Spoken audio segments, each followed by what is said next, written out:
Remember the guy who made 1-minute videos on Facebook? The guy always smiling, jumping around, pretending to save the world one country at a time. Yep, that guy, Nas Daily.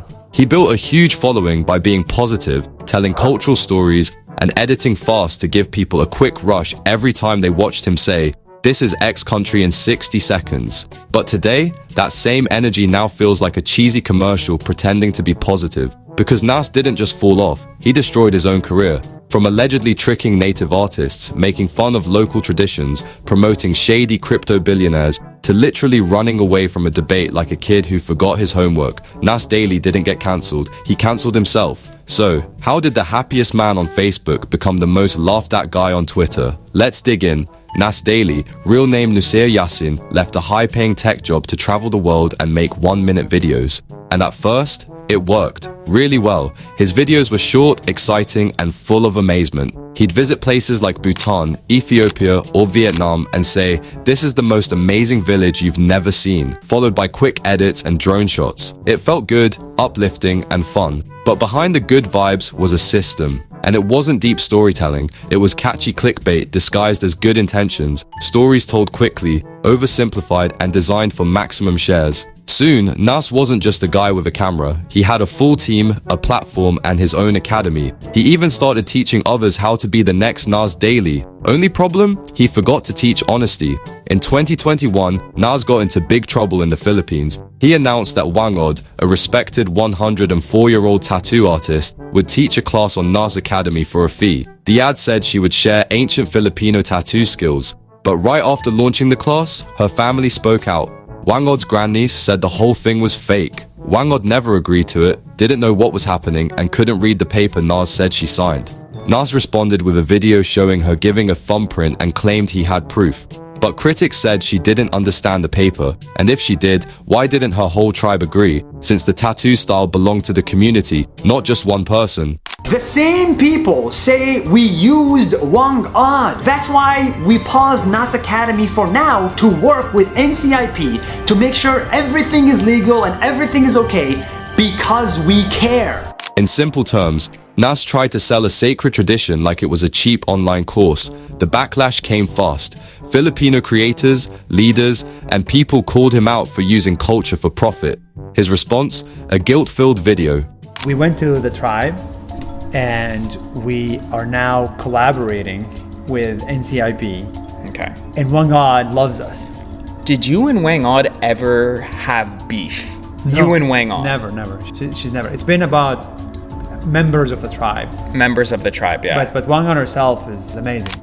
It turned into a pity party, and people weren't buying it. To make things worse, critics uncovered that Wangod was unfamiliar with how online classes work, and that she was never consulted about the pricing or logistics. Some even questioned how ethical it was to involve a centenarian in an internet venture without full, documented understanding. This caused global backlash across creator communities, but the Philippines wasn't done with him. Next up, Luis Mabulo, founder of the Cacao Project. Nas visited her farm and reportedly made fun of the locals, called her people poor, and said her story wasn't exciting enough.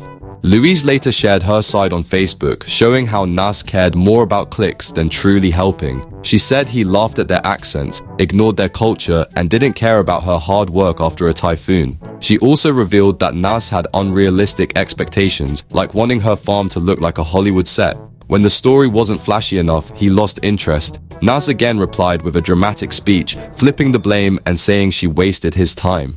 Which is the Cacao Project. On paper, it was supposed to be a non-profit that helps farmers. In reality, it's a for-profit that exploits farmers. We said we cannot do this video in good conscience. We cannot show you things that we are not confident of.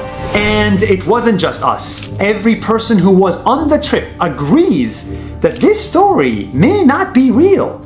The backlash on this was massive. Filipino media picked it up. Advocacy groups spoke out. Even international creators called Nas out for trying to shift blame and gaslight the issue. While people stopped trusting him, Nas ran to the metaverse and started praising crypto billionaires. First up, Sam Bankman-Fried. Nas called him the most giving billionaire. The guy you see next to me is the most generous billionaire in the world. and I found him. Hi, my name is Sam, and this is my story. Then came Binance's CZ. Nas said he was the most humble billionaire.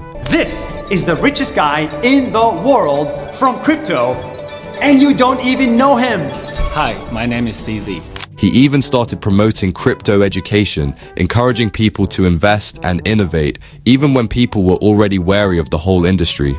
Both now exposed. Sam's in jail. CZ is charged with money crimes, and Nas, silent, no apology, no update, just moved on like nothing happened. This made people question if he really cared about what he promoted, or if he just chased hype for money.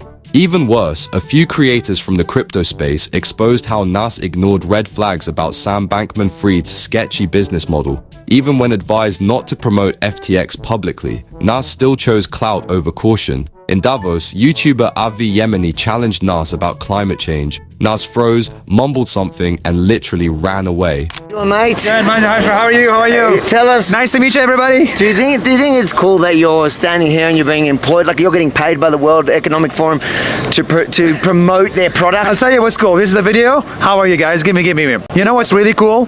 Is that all this was done for no money. You did it for free. For free, my so friend. You're willing to sell yourself for free.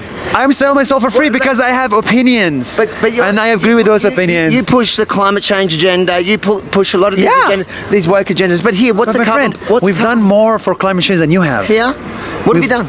We've done. How did you get here? We've done more for climate change than you have. How did you get here? Okay, see you later. Nas, how did you get here? How did you get here? How many in your entourage? How did you get here? What's your carbon footprint? Nas Daily. How are you, man? I'm Israel. Hi. You eat meat? I eat meat. What's your footprint? But I'm not the one here. I'm not the one standing here pretending that I stand for all these things. I'm doing good, brother. How are you? But you do, mate. You do. There you go. The biggest hypocrite on YouTube. You want the truth, though?